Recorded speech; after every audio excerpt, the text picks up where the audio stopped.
Chapter 36. The Ride. Little Guy spotted me first as I emerged from the world tree and shot over to me in a brown blur, barking and leaping and wagging his tail madly. I bent down to pat him and scratch his ears and got thoroughly tongued. Second was Esmeralda, breaking off from the others and rushing over to me, shouting, "There he is! He's alive! Daxx!"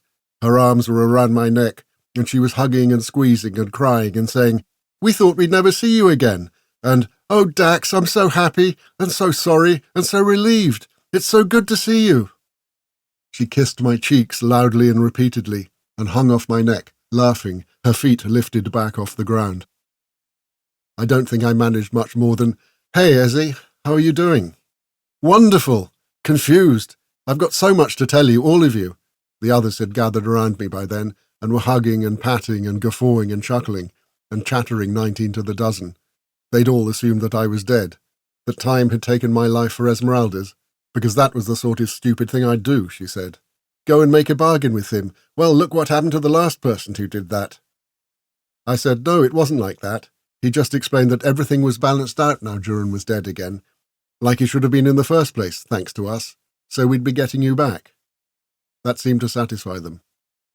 Well, I was the living proof that what I was saying was true, so it must be, and they accepted it. Esmeralda grinned. "Look!"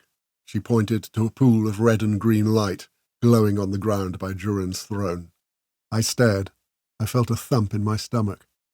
I gasped, scarcely daring to hope. Shift!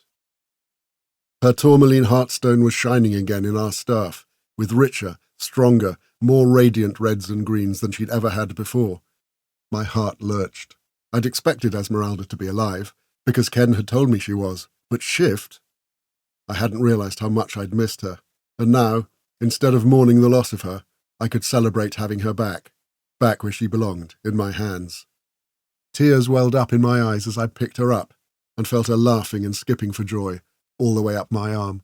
I stroked her, overjoyed to see her again, and she responded, our private conversation resuming, after what had been a cruel termination. Her light just came streaming back out of nothing.